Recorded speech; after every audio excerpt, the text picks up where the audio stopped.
We know now that in the early years of the 20th century, this world was being watched closely by intelligences greater than man's, and yet as mortal as his own. Yet across an immense ethereal gulf, minds that are to our minds as ours are to the beasts in the jungle, intellects vast, cool, and unsympathetic, regarded this earth with envious eyes and slowly and surely drew their plans against us. In the 39th year of the 20th century came the Great Disillusionment. Near the end of October, business was better. The war scare was over. More men were back at work.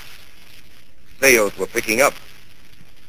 On this particular evening, October 30th, the Crosley service estimated that 32 million people were listening in on radios.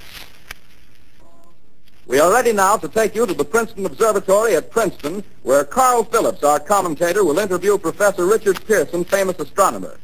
We take you now to Princeton, New Jersey.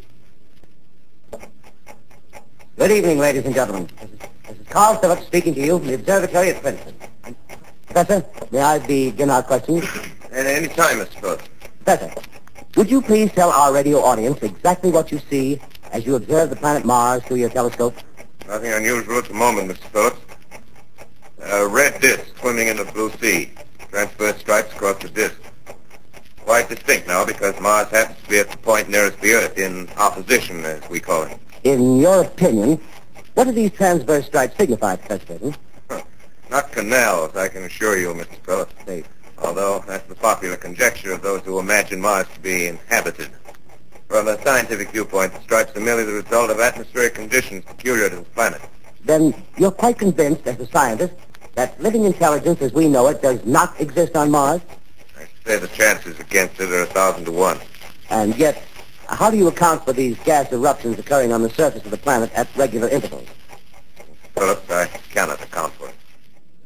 You are listening to a CBS presentation of Orson Welles and the Mercury Theater on the Air in an original dramatization of The War of the Worlds by H.G. Wells. The performance will continue after a brief intermission. This is the Columbia Broadcasting System. As I set down these notes on paper, I'm obsessed by the thought that I may be the last living man on Earth.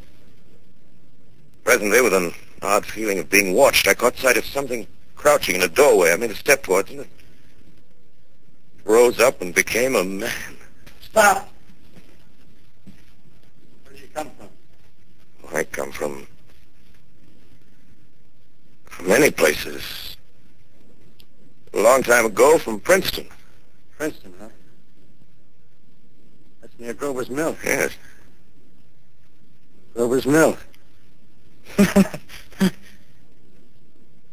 Hey. Hey, what's the matter?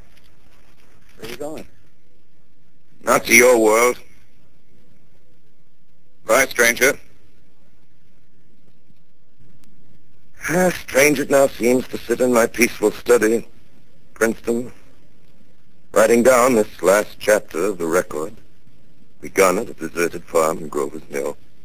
Later, when their bodies were examined in laboratories, it was found that they were killed by the putrefactive and disease bacteria against which their systems were unprepared.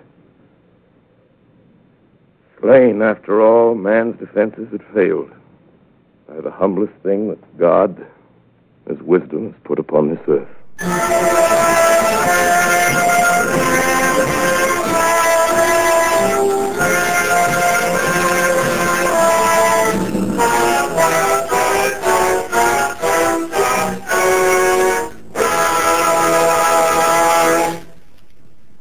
This is Orson Welles, ladies and gentlemen, out of character, to assure you that the War of the Worlds has no further significance than as the holiday offering it was intended to be.